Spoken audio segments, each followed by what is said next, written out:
Hello and welcome back to Weekly Fix. It's a new month and we have a spectacular podcast.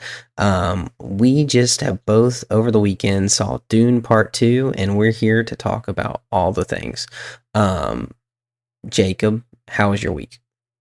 Man, great week, but even better weekend. I mean, you talked about Dune 2 right there, and I am so excited to talk about this movie. It was absolutely phenomenal. I'm just gonna go ahead and say it. I've been trying to debate in my head like which movie is my favorite movie of all time. And this one is definitely very close, if not number one. It is definitely high up there. But I will say it is by far the best movie theater movie I have ever seen. By far. So I'm super excited to hear your takes on it. We literally have not talked about it at all to save it for this podcast episode. So I think it's going to be really fun. Absolutely. Now, we will do this in two sections. We are going to start with a spoiler free review, just kind of a quick overview so that if you haven't seen it, we know it just dropped this weekend. We won't say anything that will spoil the story or lessen your experience, but to give you kind of a taste of whether you want to see it or not. Clearly, with Jacob's stance right there, maybe putting it at his favorite movie of all time. Clearly makes quite the impression. But before we do that, I actually had a few fan reviews sent in to me that some of my friends had went and watched, and I want to go ahead and read those. And the first one I want to read is truly one of the best movies I've ever seen. If I could rewind this movie in the theater and start over from the beginning, I would. I cannot think of one thing I did not like, and granted, I have only read the first book up until this movie, and I need to finish it, but man, the actors, the story, the music, the visuals, the transitions, I mean, it was all incredible. I'm sitting here watching the credits, just listening to the music so that I can have a little bit more of this movie. Yeah, I mean, that literally perfectly encapsulates. When the movie ended, I was literally sad because I was like, "Their post Dune depression is real." Like, I was like, I've been so hyped for this movie. Everything leading up to it, all the reviews were spectacular. Yeah, I totally get where he's coming from with wanting to soak up every last minute. Yeah.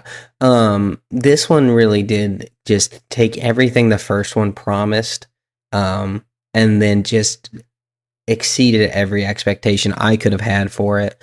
Um, if you watched the first one and you liked it, I don't think there's a possibility that you can dislike this one. Yeah, It is just the world building is some of the best, absolute best that we have ever seen. Um, of taking, I mean, this is on Lord of the Rings level world building. hmm This cinema is amazing. Like this cinematic experience is unlike anything I've ever experienced. yep, And I think we are seeing this generation Star Wars. And so, uh, yeah. and I know that like everyone says like, hey, it's based off of, Star Wars maybe based off of the Dune books and things like that. But like the how good this movie is, I think is what people experienced in the 80s with Star Wars, like we're experiencing with Dune. Which is awesome because we're both big Star Wars fans. We're both all that stuff, but we've never, as good as like the Avengers movies and stuff were and are. I feel like this was just, we're really getting to experience something special when it comes to just straight up cinematography at its like peak. I have literally never experienced a movie that looked this good, that sounded this good, that just had the visuals that I was seeing on the screen were second to none. I think we're doing the spoiler free review part right now. I will say this: if you can, you have to see this movie in the theaters. And I think it's going to translate great to a home screen. I really do. I think all of that's going to be there. I still think it's going to be an amazing watch on your TV in the comfort of your home. But there is something special about seeing this movie in theater. And I think you hit the nail on the head. I think this is what people experienced when Star Wars was coming out. And it's so cool that we are getting to experience something like that in our lifetime. Yeah, and it is just a very very special movie. The storyline is heartfelt. It's good. Mm-hmm. It's emotional. It's thought provoking. It's very, very deep, but it doesn't have to be. And I think that's one of the beauties of it is that two people, one person can look at this movie and just truly just love the story that's being told, and another can look at it deeper and be like, "Oh my goodness, like that's a crazy message behind it." And also Hmm. like there's so many dynamics. I think the more you watch this movie, the more you're going to be like, wow, like I didn't see that. I didn't catch that. Like I just want to watch more of it because I want to know more about this, like this world. Like I want to expand further and see more than what they were showing me. Um, and so I really don't want to hop into spoilers too quick. But one thing I will say is this is a masterclass in show, don't tell. Yeah, And it's unbelievable. And so, like, a lot of the times, we'll have this monologue that tells us, hey, this is what's going on, or this is what's happening, or, we'll make sure to, like, spoon feed every bit of information to the audience so that, like, you know, oh, well, this is how this works. And we'll have somebody explain it. But instead, in this movie, they just show you how it works. And you don't even have to catch every little detail because they've built the world so good. They don't have to tell you what the characters are feeling. They don't have to use like people and emotions to enhance a scene. They can just show you what's happening because they've done the world building up front, and then you get to experience in the fullness of what a movie is supposed to do. And instead of being told this is happening or that is happening or the character is feeling this or this is how that works, they just show you all of that, and it's just so good. And it's been a long time since I've seen a movie in the theaters that did it that well. Well, that's one of the things the director actually spoke on was he said if he lived in a world where he made the rules, he would have made this movie with no dialogue at all. And I think that really goes to show exactly what you're saying. They you don't have to be told what's happening on screen. You don't need to be told anything. Just by watching it and seeing how the story is unfolding, it speaks for itself. So I think the director really did a good job, and obviously you picked up on that. I picked up on that when I was watching it. You really didn't have to like hear what was going on. Like even the scenes where they were speaking in the different Fremen language, right? Yeah, Yeah. obviously we want to know what they're saying. You can kind of get with how well they acted what was going on without even understanding it. Oh yeah. I do. It's just it was so good. It's Um, literally like I've tried to talk about it, and I'm so excited we're about getting ready to really dive into it. But I literally just don't even know. Like, I could talk about this movie for so long, but yet still have not even be able to encapsulate into words how good it really was. yeah, and I Obviously, think we had all sorts of hype building up to it with it getting rated the number one movie ever on IMDb. All of these fresh stats on Rotten Tomatoes, all that stuff. It really did live up to the hype. yeah, and I will say, if I could recommend this movie, I would recommend this movie to anyone who is of age to go to the theater. I would say, hey, go watch this movie. It's absolutely phenomenal. Yeah. Um, you will not be disappointed. But with I always fear of slipping up and doing a spoiler because I hate them so much. So with that, let's just go ahead and step right into spoilers. Um, and so we're gonna give you just a little second to click off. If we have something else, we are only planning to talk about Dune, but we sometimes have surprises in our mind. So if Yeah. we do talk about something else, I'll timestamp it. But tonight, it's all Dune spoiler talk. So if you don't want any spoilers, click off now. If you've seen the movie or you don't care about spoilers, you're one of those people. Feel free to stick around. But here we go. Jacob, my first question to you is kind of the biggest.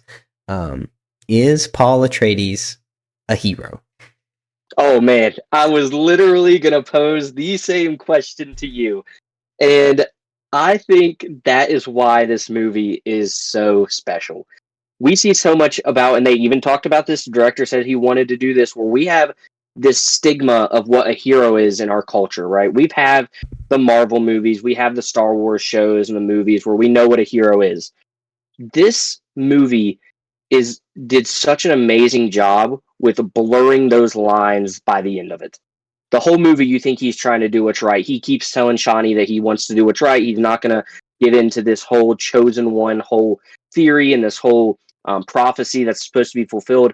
But by the end of it, he has fully bought into it, and he is fully taking advantage of the idea that he is this, this prophecy come true. And you start to see him kind of Ooh. take on that emperor role, Ooh. right? He might have killed the so-called bad guy in the movie, but that was almost in my mind kind of just an exchange of, you know what, you were the bad guy, now I'm going to become it. And I'm excited to see what they do. Obviously this movie is going to get a trilogy, and I cannot wait to see what this next movie holds. But yeah, it is a really interesting theory and a really interesting thing to talk about, because sure, he does some good stuff, sure, he does want to be a hero, it seems like, but by the end of it, he's starting to make some decisions that are not very hero-like. Yeah, I you said something there that I wanted to touch on. You said he fully by the end he was fully embracing the chosen one role. Mhm. Now, do you believe that he believed he was the chosen one? So that's another thing that I don't know, because I don't think, you hear a lot about it throughout the whole movie. There's certain people of the Fremen that don't believe that the prophecy is real. There's some that really do think it is coming true right before their eyes. I don't know where he walks the line with this. You can see that Okay. his mother is kind of pushing him to believe he is the chosen one, but she's got her own agenda totally going on behind the scenes. And I just want to real quick shout out to all the actors, because they had some big names in it, and I think this was the best performance out of all these actors' careers. It was bar none. These guys guys and girls did such an amazing job. So I just wanted to get that out there real quick. But I don't know how he really is. I really want to watch this movie again. And I'm not a big person of like going to the movies multiple times to see a movie twice. I've never actually seen a movie in the theaters twice. This is one I'm like very close to going back and seeing again, just to experience it, just to try to pick up on some things that I might have missed on that first watch when I was just blown away by all the other stuff going on. So I don't know if he really does think it's true, or a lot of it is kind of this him using that as a leverage tool to get these people to follow his desires of revenge, because he's obviously really wanting to avenge his father and really trying to get back at what was taken from him. So I think he is using it a lot as a scare tactic, telling people that he is the chosen one by the end of the movie. But if he really does believe it or not, I still can't really decide. Yeah, I'm on the boat that he doesn't believe in himself to be the chosen one. I Mm-hmm. believe that he knows that that is the way for him to get the most power to Yep. avenge his what has been done to him, and driven by so much um just hate and raw just revenge and passion. I think he's using that to become what he needs to become in order to defeat this galactic empire. Um, and I mean, we really get to see him evolve into it. I really don't think he buys into the fact that he is, and I Mm-hmm. think some of that is, I think some of that's really subtly shown by the fact that like he still tells Channy that he loves her Mm-hmm. before the end, but like he has to do this. Like he doesn't want to do it. Like it's not because he feels like he's the chosen one. Like he should, like this is what he should be doing. It's like no, like this is what I have to do because I want, I'm putting myself first. I'm putting myself over you. I'm putting myself over your people that I'm going to kill because I chose this path. I am putting myself over everything because this is what I have to do in order for me to see the end that I want to see. Not that's best for you, that's best for me. And to answer my own question, I do not think he's a hero in any sense of the word. I think he was, and as soon as he made the decision to go south, he became not the hero.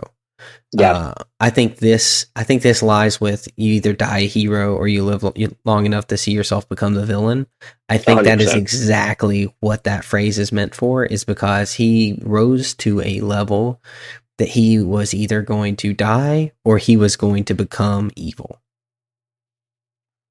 Well, it is also just such an interesting theory, because throughout the whole movie, you see his mother, Lady Jessica. She's trying to convince the people that don't believe to believe. And the first thing she says is, let's go after the weakest ones, right? Yeah. Let's go after the people that don't have the strength to really believe what they're believing. And I think he kind of starts to buy into that too. And he realizes there's a lot of weak ones out there that I can get control of and can get to follow me into battle.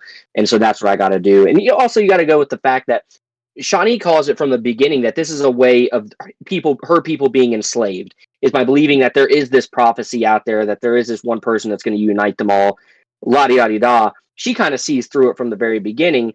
But you also hear the Bene Gesserits say, like, it's kind of mentioned that this was a thing that they had laid out just to keep control over this piece of land. So it's really such an interesting theory. It's so much story that's yet to be told, which is super exciting.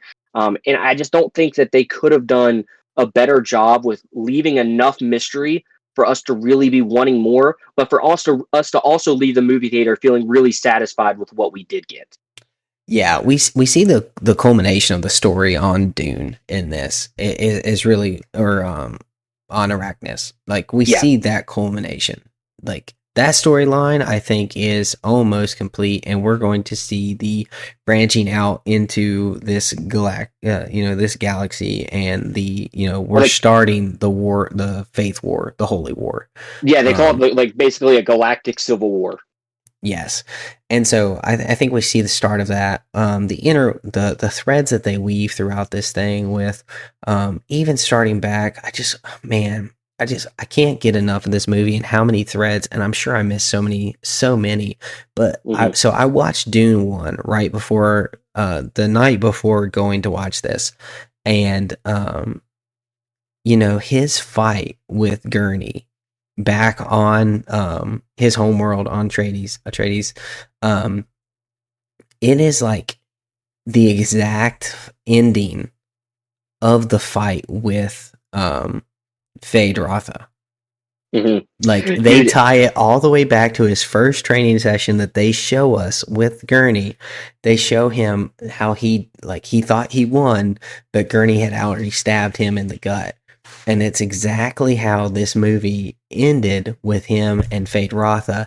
And I thought that was really cool that they, like, man, I wonder how many other things I missed that was pulled into it just like that. Well, one of my favorite parts was this movie was a masterclass on weaving, tying the first movie to the second one. It literally could not have done any better. But one of the things I picked up on was right before he fights Feyd-Rautha, the one, I guess it is the Reverend Mother for that time, right before Lady Jessica becomes it. She tells him that he's an abomination, and he yells back at her, "Silence," which is what she says to him in the first one when he puts his hand in the box and he's starting to be in agonizing pain. She tells him silence with the voice. And I thought that was such a cool little tie back there too, that she's not in charge anymore. He has full control. And I just loved that little tie back. Yeah, and she actually said that in response to him saying, she said abomination in response to him telling her silence. Yeah, silence. Yeah. Man, and oh man, what a moment. Like, literally got chills in that moment. Because you are rooting for him. Yes, and whenever he does the voice thing, there's something about it. They did such a good job of making it sound so threatening, but like so, I don't know, they just encapsulate that so much. You're like, yep, I'm going to listen to what he says now. Yeah. It just sounds so right. It's just the sound editing in it, and the tonal, the pitchal tone, like how they tone it down. And the reverberation they put on. Yeah. Yep. It's so good. Man, it's amazing.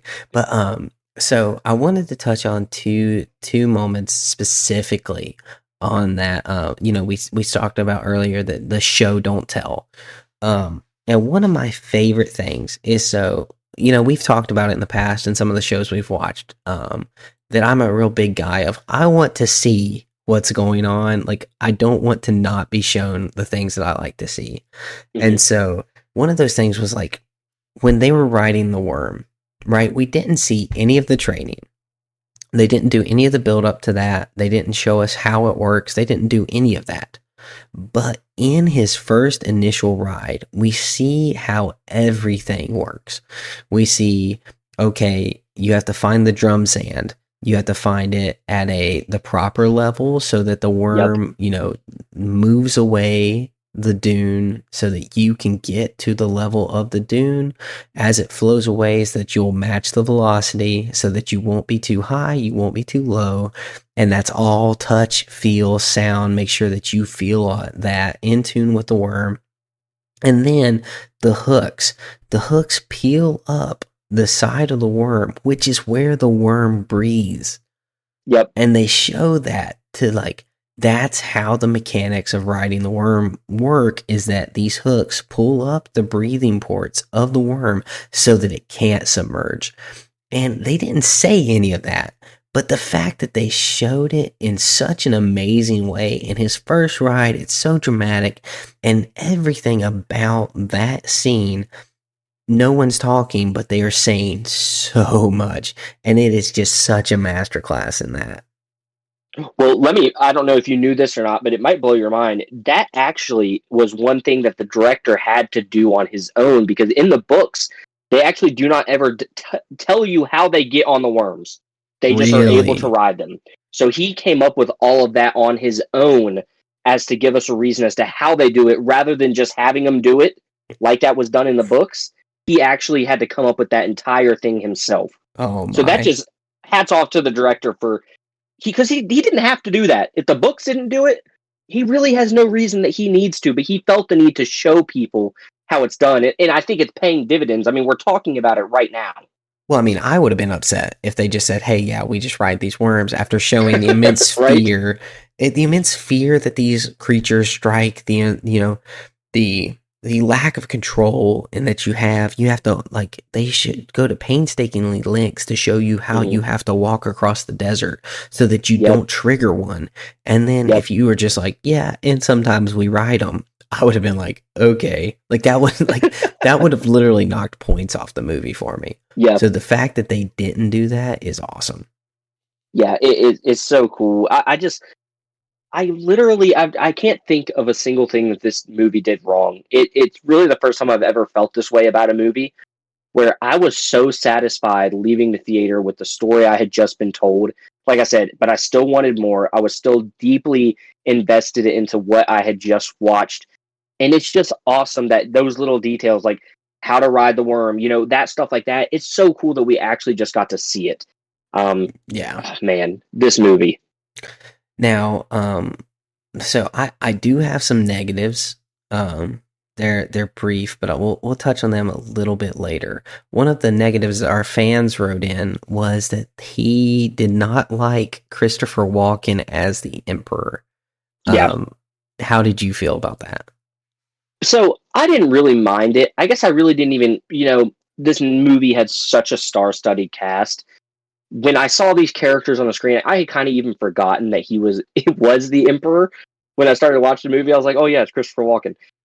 It really didn't bother me. I think he did a good job in it, but he really didn't do a whole lot. I would have liked to have seen maybe a little bit more from him and his point of view and stuff. Obviously, his daughter is starting to kind of take the reins of his empire that he has built and that he is in control of. So I didn't mind him in the movie, but I've heard that complaint. A couple of different people have said that, and I've seen it pop up online that they didn't really like him in that role. But me personally, I don't think he did a bad job. I just don't think he really did a whole lot. So I don't Yeah. mind that he was in it, but I can understand some people's complaints with that one. So I don't have that complaint at all. I thought he was amazing, and one of the things I like that that you say, like, he didn't do much. I think that's the point. Like, I think, like, it's so, like, the Bene Gesserit are so in control that he doesn't do anything. He is a Yeah, 100%. figurehead. He is just there to be a figurehead of power. And I think he portrayed that really well. Everyone else is doing behind the scenes that, he's supposed to be the most powerful man on the, in the galaxy. And he's really just this sleepy old man who really doesn't really have it together. And like, that's not like entirely true. But it does not seem like he has any control in any of the scenes he's in. It's, even Princess Irulan, wait, what was her name said? His daughter. Yeah, that's Anyway, right. Florence Yeah. Pugh. She seems like incredibly intelligent. She's well thought out. She's curious about what's going on. She's doing an investigation, and her character is absolutely amazing. But Yeah, I think it's really cool that they just like played him off as like I think it's really good a pawn. casting for what they wanted to show. And I never looked at him and was like, you know, you said, "Oh, it's Christopher Walken." I never got that feeling. I just was like, he's doing a good job. And I Yeah, know the person who sent this in hasn't seen Christopher Walken in a ton of things. And I've seen him in a good bit, so I don't really associate him with one specific character, which helps. Um, so if you've only seen him in Joe Dirt, it would be a little bit difficult to separate those yeah. two. But when you've seen more of his collection of work, you really don't start to see that. So Well, like I said, I think everyone did such a good job in the movie. I just think everyone literally did more than I expected their acting to do. I thought Florence Pugh's character was really good, Princess Ruin. Zendaya's character is obviously great. I love Rebecca Ferguson. Austin Butler as Fade Rotha was so good. It was so menacing. It was so evil. You literally don't like him, which is nope, exactly what they were going for. He creeps you out. You know, everything about that was perfect. And then dude, Timothy Chalamet, he has after this movie, I had to put him. He's one of my favorite actors that I've ever seen in a role. He literally performs as Paul Atreides. I think he. We say some people are born to play Iron Man, like Robert Downey Jr., Chris Evans, Captain America. He was born to play Paul Atreides. He plays it perfectly. So I loved the acting. Like I said, I think everyone did a great job with it. So yeah, I don't personally agree with the Christopher Walken not liking him in that role. I think everyone was perfectly casted for this movie. But like I said, I can, like you said, if they've only seen him in a select few things, I can kind of understand why you might have a hard time taking him in more of a serious kind of role like this. yeah, and honestly, like the fact he did, like you said, the casting was absolutely amazing. Yeah. I don't think one, you know, it's really hard to pick a standout. The you know, Fade Rotha. The only complaint I have about that is that we didn't see enough of him, and it's not really a complaint because I think it did the movie well. For his fate to end in this movie, um, I think they gave us enough, but I wanted more because he was such a good like embodiment of this psychopath who is incredibly powerful. Um, I wanted just a little bit more to see from him, but man, when they go to the planet with the black sun, The ha- Coliseum. Oh, dude. dude, how everything in the moon like, and it wasn't even black and white. It wasn't monochrome. It was like monochrome with also like negative because like when the Bene Gesserit walked out, like their gowns were white in that sun, Yep. but Yep. yet his armor was still black. So it's like cloth like didn't reflect everything, but you know metal did, and so like man, it was just so visually beautiful, like something in black and white.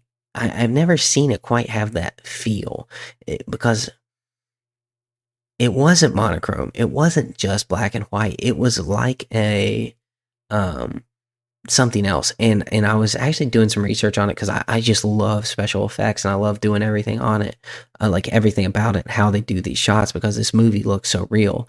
Um, Hmm. it looks like it's something that could exist like right now, and that's the big difference in this cinematography to like Star Wars or Marvel is that you know that stuff doesn't look like it could exist now. This 100%. looks like it like is real. And what they did is they shot those scenes with infrared cameras. Um, and so there was no choice. Like it's not like they just put a black and white filter on it or something. Like that's a literally infrared cameras put to work. And so I thought that was just absolutely amazing that he like when he shot that, like he said, "Hey, no matter what you say, like we're not putting color on this. Like this is my envision of the black sun and what it does, and this is it." And it dude, it was awesome. When it's so cool that he just had the mind to even do something like that, right? Oh, It was. I talked about it earlier. This is the reason I think this movie is going to look great on your TV. I really, really do. But scenes like that on that big screen like that, that's the reason why the movie theater will never go away. There are Yeah. just some things that are just better on that screen, and that is one of them. There are so many moments in this movie where you could just pause the movie and you could take a picture of it, and it's amazing. I mean, it's stuff you would hang on your wall at home. Looks so good. You know, the picture of that Coliseum when they're, the overhead view of it when they're looking down into it. Amazing. One of my favorite parts of the whole movie is towards the end of the movie when the Fremen are riding the sandworms into battle, and those 3 worms come up out of the sand that they're all riding. Amazing. When you're seeing Paul Atreides walk through the millions of Fremen when he's about to give one of the best speeches that I have heard in a movie, and he sticks out like a sore thumb because he's the only one wearing the black. Amazing looking. I mean, this movie had so many moments where I was watching it, and I'd literally told my wife after the movie, it was getting towards the end of the movie where it literally hit me. I was like, I cannot believe I'm getting to watch this movie on opening weekend in a theater like this, and it is this good. Like, it literally just took me out of my, like, one of those out of body experiences for a second. I was like, this is just awesome. Yeah. And this movie had so many of those moments, but dude, I love that. That's so cool that he used infrared cameras to shoot that, because that's ingenious. That's things that normal directors don't think of. I didn't even know that was a thing. Like when I'm reading it, Me, I'm like, I literally have to do research on it to like even know what that looks like. yeah, that's awesome. That is just incredible. Yeah. One of the standouts. So, the Fremen are just the stars of this movie. Yeah, And their culture and diving deeper into that and getting to know them with Shani and I love Stilgar. oh, dude, I haven't even touched on him. Javier Bardem did an amazing job in this movie. I mean, his faith and his unwavering, his willing to go to bat for him, to stand up for him, Yeah, no matter what. yep, Man, this everything. He's just his performance was somebody who was truly bought in, and then to bounce that off of Channy, who was not and never does, was really such an amazing point, to have those work together nonstop through the film, so that you don't get to you get to see everyone around them flow one way or the other, except for those 2 characters who started and finished exactly where they were. And that was really, really awesome to see those characters play off of each other throughout the film, and then just to get more and more of the Fremen. I think one of the other points I wanted to talk about with the show don't tell, is they in the first he killed Jameis in the first one. mm-hmm. And so they're carrying his body back, and then they show his water being put into the pool, the pool of water that he said, hey, if every Freeman was dying of thirst, no one would drink from this. Yeah, And that was just an amazing part to look inside of their culture and see what they like. But then the show don't tell moment happens when the temple explodes, right? And so yeah, when it's getting bombarded with bombs, and you don't see people in that moment to instill emotion, what he decides to show you in that moment is the pool getting destroyed. Not yep, the people, not the injuries, nothing. What he chose to show in that moment was their most sacred point in the north being destroyed. And without anyone saying anything before, after, or during that moment, man, that was so powerful. What an incredible moment. What an incredible direction to put the film in. To make that directorial choice to show that in that moment, instead of the tons of Fremen who are in there getting like literally their lives taken, injured beyond belief, yeah, rubble falling on them, he chooses to show the pool. And man, that just shows, like, to me, that is the epitome of this movie, is choosing the right things at the right time to show.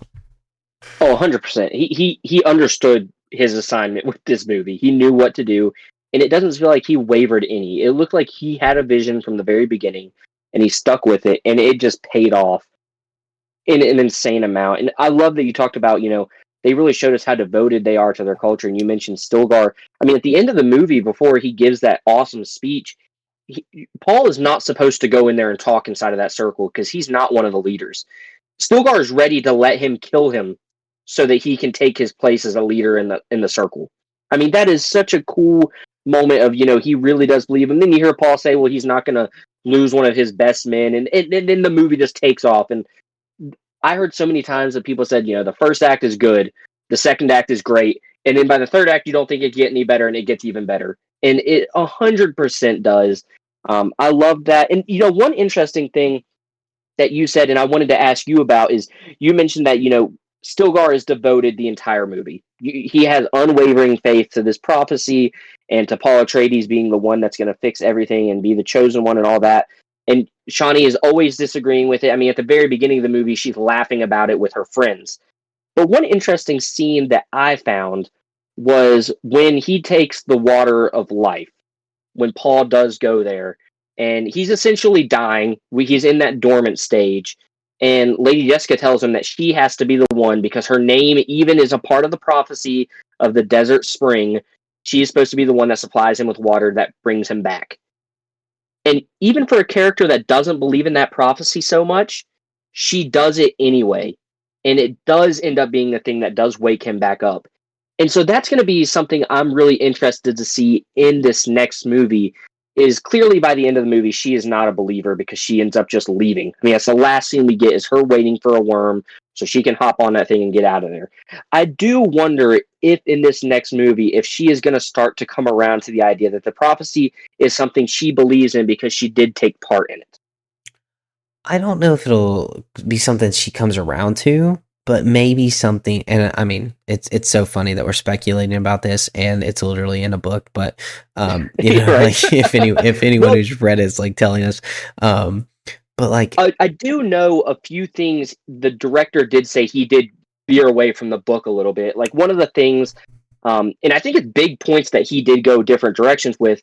At the end of the movie, in the books, Shawnee knows what Paul is going to do. He tells her that he is going to ask the Emperor's daughter to be his wife, and she even goes along with it because she thinks that she does start to believe in him, and that she also thinks that that's the best path for him to gain this power. So she's on board with it in the books. So that's a big different thing that they that is a did big difference. in the movie is she is not on board with it.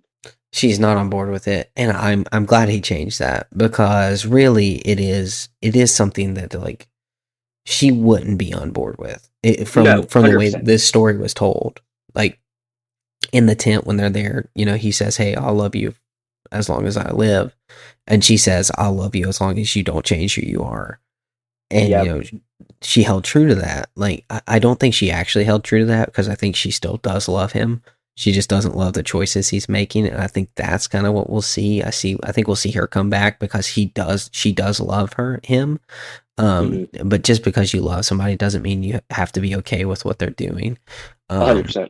and so I think that's like really where this will end up with her coming back. I think they'll meet again. Oh, she's definitely going to be back. I mean, she's the main character in the movie. But I do think it's interesting that he did take that liberty to go a different route because that's a big difference in the movie in the book. It is, So yeah. I'm very excited that he is doing some of that stuff because as much as people like when it's a one-to-one thing, sometimes books just don't translate accurately to a film. So he felt that there would be a better story if she didn't understand what was happening and she just kind of feels as though he is betraying her in that moment. And it really does set up a tone for the next movie, which I think is really cool. Yeah, no, I'm so excited for this next movie. It can't come fast enough. Um, unfortunately, I know that's years in the making. He is almost done writing it, so Well, that's some comfort, right? we Something. we do know. I mean, when he finishes writing it, it's probably going to go through another 4 or 5 rewrites, and then these actors are going to take a year or two off at least from doing anything with Dune. So I'm sure we've got a Maybe. while, but we do have something to look forward to. and definitely something to look forward to. I wonder if it's they said it's Dune Messiah. Hmm. If anyone knows, will you Well, read the that is books? the name of the next book. So I'm assuming that he is going to keep that part, but he could, like, he has made some changes. He could just do a Dune Part 3 for sure. Yeah. Will you read the books? So I actually, I've sent you a picture. I did pick up the first book, and I haven't read it, but I told my wife this. I was so into the movie, and I was loving so much the fact that I was getting to experience it in a theater, and obviously the story is a little different. I'm really having a hard time deciding if I do want to read the book or if I want to wait till the third movie is out and this trilogy is finished. And then I can go back and read the book because I'm really enjoying the idea of thinking about what could happen and seeing the story that he is telling rather than the story that's already been written. And I really like experiencing the story in person like I did with this movie. So I do think I'm going to go ahead and wait to read the book. I think I'll wait till this story is done and then I'll go back and see what differences there were because I just enjoyed myself so much of the movie. I enjoyed not knowing what was happening. So I think I'm going to wait.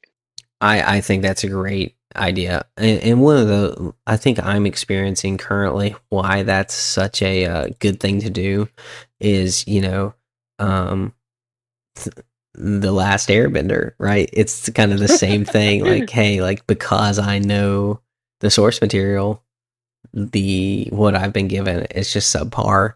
Yeah. It's less than. It's not good. And so, maybe I'd enjoy it if I didn't know it was based off of this incredible thing that they just took and butchered. Um, so I would like to read the books. I'm not committing to it, but I will not read it before this is finished. Um, And it's just a smart thing to do because what if you do like the books better and you like the direction you went with the books better? You don't want to have a sour taste in your mouth about this movie that you love and that you really enjoyed. So I'd rather just get this movie first, and then after all of it's said and done, if I do like the book better at the end of the day, that's fine. But at least I got to really enjoy the movie that we're being told rather than judging it compared to something else. yeah, and that's how I always love to enjoy things without any knowledge of it, Hmm. and so that's really good. Um, so we've really touched on a lot, but there's so much more that we could touch on. Um, his mom is one of the weirdest points in the entire Oh movie, man. and I think her journey to become the new mother, is it Reverend Mother? Reverend Mother? Yeah, Reverend Mother. Yeah, is just so tragic to see where she came from, but and it's not even a change in character. It's just like an increased a larger character. She just continues down the road that she started on, just from even letting Paul be tested by the grandmother in the first one. In the first movie, putting your hand in the box and just being willing to do whatever it takes to fulfill this prophecy that they have told themselves. Hmm. um, you really just get to see her fully buy into, hey, I'm going to force my hand to make sure that this prophecy that we've told comes true through my son. And that's absolutely crazy. To see what she's willing to do, who she's willing to sacrifice. You touched on it, going to the weaker ones first, then the strong ones will fall once the weaker ones, get their hand in the door. And it's just a really like her character fall is such a sad one, and then talking to the daughter throughout it, Oh, dude. dude, that was so crazy. Such a weird thing. My least like thing of the movie is probably that um uh is that See, the fact of her I would talking to agree. the daughter. That's so weird. See, I would agree with you, but I felt like it played such a big part in the movie Oh, it because did. there's so many instances where I was almost like, I wonder if this daughter is just the one kind of pulling the strings. Because if you, the Hmm. mother is always, Lady Jessica is always asking every question that her daughter has. If she has a question that comes up, she asks it. And I thought it was really great when we get to see when Paul does drink the water of life and he does fall into that sleep and he gets to see his daughter or his sister for just a split second there. We get to see like that what she's going to look like when she gets older. I thought that was such a good moment because it showed that she was actually caring for her brother rather than being the one that wanted to be in control. So I Right, really yeah. thought that was a cool aspect of it, that she's just trying to look out for him. And it already kind of shows that brotherly, sisterly love type thing, that they already care for each other. I mean, throughout the whole movie, you hear Paul asking if she's okay because he's worried about her because they're going through a lot of trauma. So I thought that was a really cool thing that they did. And like I said, it did creep me out that she kept asking stuff and that she was talking. And they kept even showing clips of her inside of her mother's womb. But I feel like it was so essential to the movie and really drove home what the story he was trying to tell. So I actually really did like it. As much as I thought it was weird and disturbing, I still really did enjoy that they did put that in there. Yeah, I don't think they should remove it, but it was my Yeah. least favorite thing about the Yeah, movie. it was a little weird. Now, I did say I have a negative, and I think it's actually a pretty big one from a worldview status, but that's about it. So I don't like that this is a satire on religion. Yeah, I've heard that as well, which it is annoying because it feels like everything has to be tied back to that at some point. Um, yeah, so I can agree with you there. It It, is super annoying that they couldn't just leave it at this story, but I also don't feel like it was too overly aggressive about it. I feel like you can kind of just move your head away from it a little bit and kind of just enjoy the story you're being told. I feel like I've heard a lot more about that part of it outside of the movie rather than when I was watching it. And obviously, and there's parts of it that you do see it. I Clearly, they are still making those points. I would agree. However, um, it doesn't knock any points off of the movie for me because my savior does not just want ultimate power and does not is not willing to sacrifice me for power or for his will. Um, he sacrificed himself for me. Yeah, And so the fact that it's not even similar in any way to my Lord and Savior is the way that like hey, if this is how you view it, I'm sorry that's how you've been treated by religion, by believers. But that's just not true. That's not the Lord Jesus Christ. It is not anything like this. Is not a representation of Him in any way. Um, and so for me, it's not a knock because Christianity is so opposite of this that it is not it striving doesn't for feel like a power. shot at Christianity. Exactly. It feels like a shot Yeah, at the other religions that do manipulate their people. That their goal is for you to perform, something to give them money or yeah. to use you to get their wants or their needs. But um, as and I'm sure that is the satire of it. However, for me, it's not a knock at me because man, it It doesn't doesn't make me affect think of our me at all.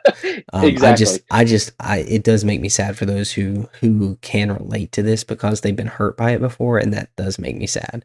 Um, 100, it does burden you, with the fact that we need to be doing more just to get out the true truth, the real gospel of what things need to be shown and how our Lord really is, rather than what is being shown on these screens. And I think you said like it perfectly. There are people that have been hurt and do feel this way about religions, which is so sad. But it also does, there's always hope that that's thankfully that's not how it actually is. exactly, and so that's my one knock against it, but not really a knock. Just it could be a knock if somebody else interpreted that way, and that's what's sad. Um, I mean, as far as I'm concerned, the movie's about as close to a 10 as I could give one. Um, I, I'm excited. I'm ready for your. If there's nothing else you had to say about it, I think we've talked about a lot of good points, and I'm sure we're going to have some more things that we come up with, and I'm sure whenever we do watch the movie again, whenever it is in our homes and all that stuff, because I know it'll be one that I definitely watch again at some point. I'm sure we'll have some more stuff to talk about it, but I'm really interested to hear what you rate this one. well, I actually haven't got to watch. I will go to the theaters pretty soon and watch this again because Chelsea didn't get to go with me. Okay, cool, cool. I definitely want to take her to the movie theaters and watch this. to let her experience it in the theaters. Yeah, so I was talking about it with my brother about this, and there's not really emotion. I'm very emotional. I can get attached to movies very easily, and there was never a point in this movie where I was like, man, like I was moved to tears or I was emotionally driven. I know I talked to you about that just slightly Mm. earlier, but it's not always needed. And this shows emotion and tells story in such a different, unique way, and where it doesn't. It some movies manipulate you to have emotional reactions, um, and it's like, man, please, like, cry at this point. Like it's kind of Yeah, like the beat drop. Like you're supposed to be moved at this point to dance, and like movies do a good job of like, hey, at this point you should be crying, and yep. sometimes that can feel cheesy. Especially on rewatches, this will never feel like that. Um, this movie is the perfect sci-fi movie in my opinion, and I give it a 10 out of 10.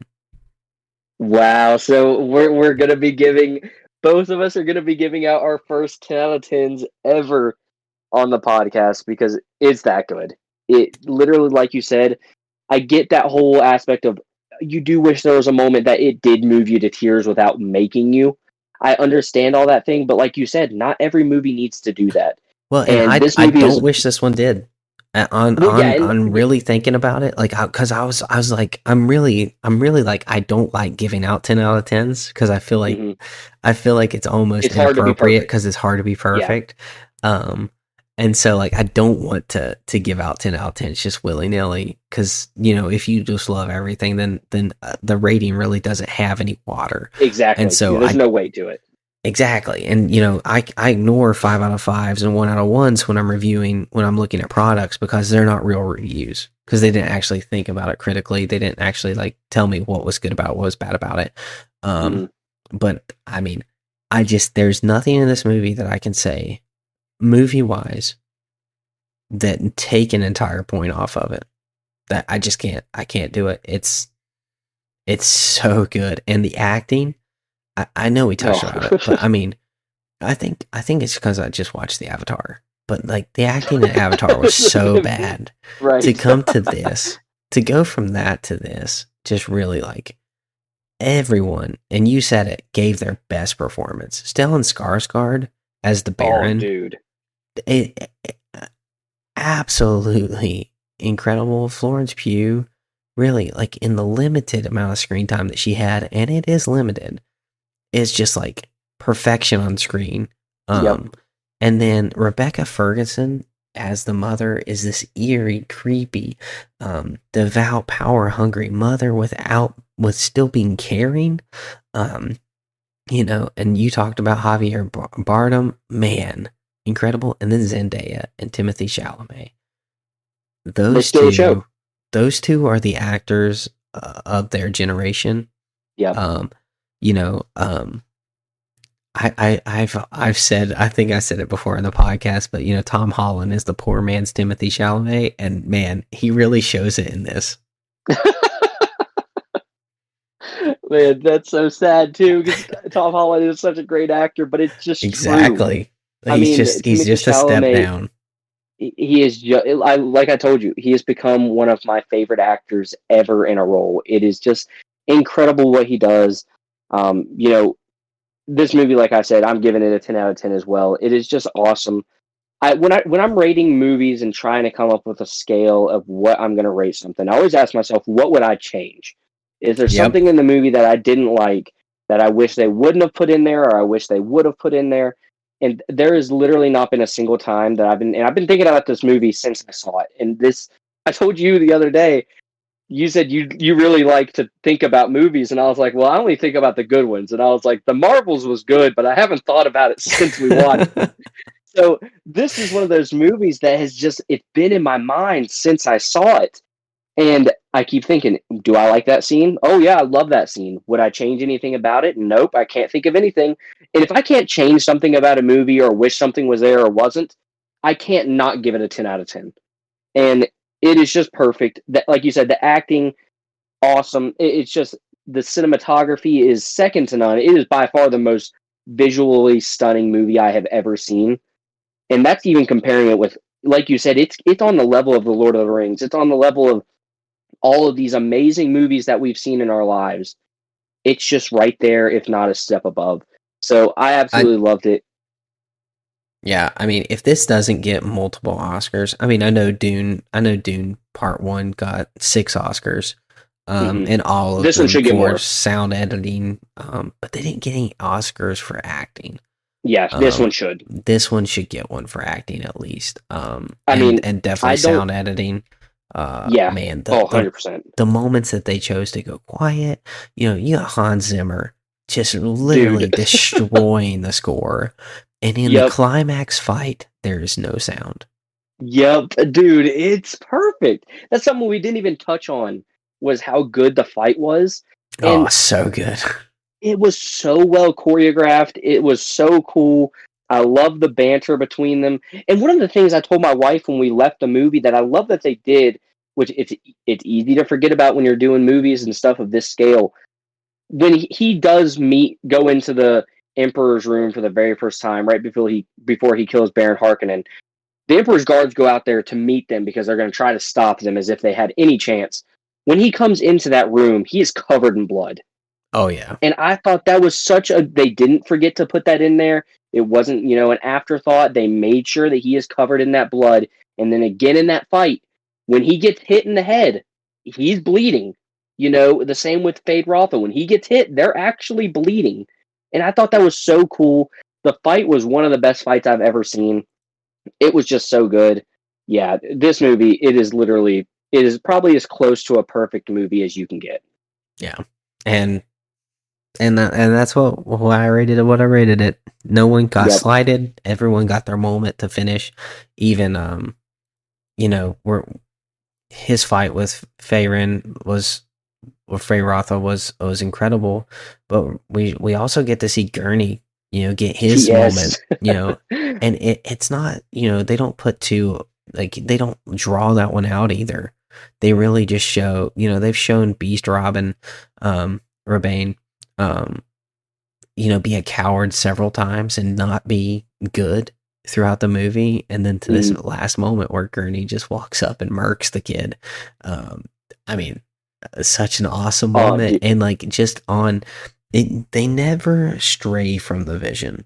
They never strayed from, well, that wasn't quite right for that character, or I really wouldn't see them doing that. Everything that every character did was completely and totally with in alignment with what the director was telling.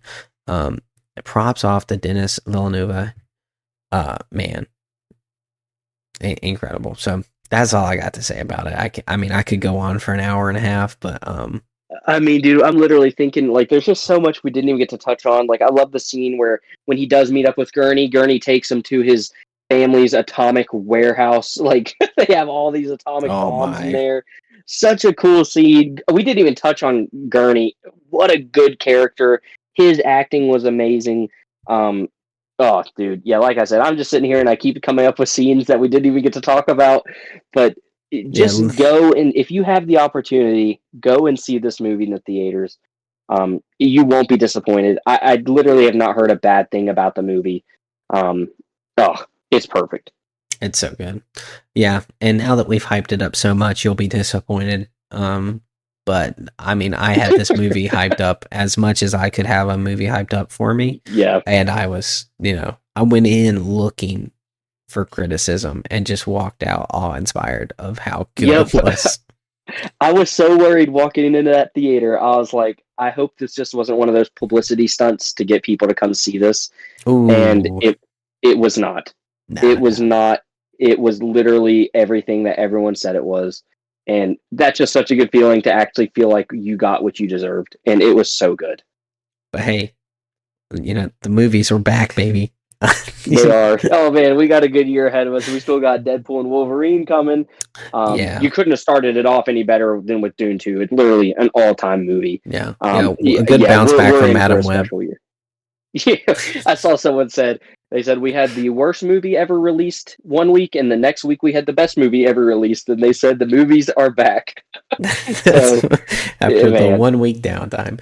But anyway, with that weekly fix, we're gonna cut it there. If you got questions, if you got comments, or you saw this movie and you're like, man, you guys really did a one over on me because this thing was garbage. Please let us know, because I would love to see inside the mind of someone who doesn't like this, and what it took to not enjoy this film. It is out there. It is different, but man, so are we. So, with that, I hope y'all have a wonderful week. We'll catch you next week here on Weekly Fix.